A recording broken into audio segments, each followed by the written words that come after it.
హిరణ్యం గాం అశ్వం పురుషాన్, గామశ్వం పురుషాన్ అని ఉంది.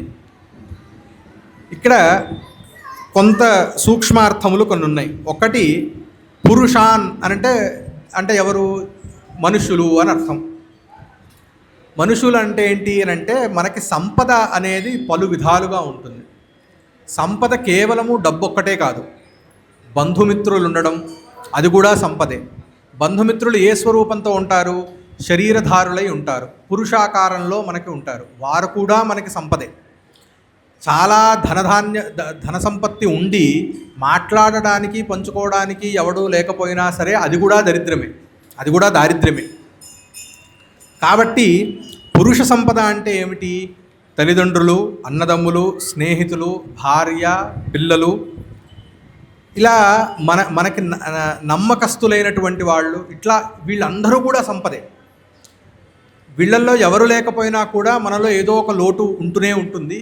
అది ఈ రోజులో చాలా ప్రస్ఫుటం.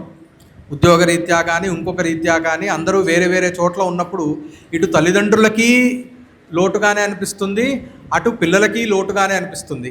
ఇట్లాంటి ఒక పర్వదినం వచ్చిన రోజున, ఎందుకంటే నేను కూడా ఒక 20 ఏళ్ల పాటు విద్యాభ్యాస రీత్యా కొంత ఉద్యోగ రీత్యా నేను స్వగ్రామాన్ని, భాగ్యనగరాన్ని వదిలేసి వేరే వేరే చోట ఉండినప్పుడు ఇట్లాంటి పర్వదినాలు వచ్చిన రోజున ఏదో తెలియని ఒక వెలితి అనుభవిస్తూ ఉంటాం.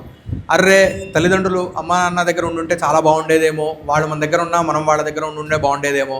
ఇప్పుడు ఈ ప్రాంగణంలో ఏదైతే ఒక ఊర్జస్సు కనిపిస్తోందో, ఓజస్సు కనిపిస్తోందో, అంటే ఒకనొక లైవ్లీనెస్ అని అంటాం కదా మామూలుగా, అది మనం లేకపోయేసరికి కూడా అదేదో చాలా కోల్పోయినట్టు భావిస్తూ ఉంటాం.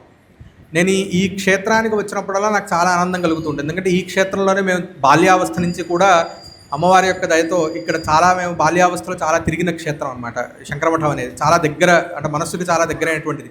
ఇక్కడికి రాగానే ఎప్పుడు కూడా ఇంటికి వచ్చినట్టు అనిపిస్తుంది. ఇలా ఇక్కడికి రోజు వచ్చేవాళ్ళు చాలామంది ఉంటారు. దేనికోసం వస్తారు? రోజు ఇక్కడికి ఎందుకు రావాలి? ఇంట్లోనే దేవుడు ఉన్నాడుగా, ఇంట్లోనే మనం దీపం పెట్టుకుంటాంగా.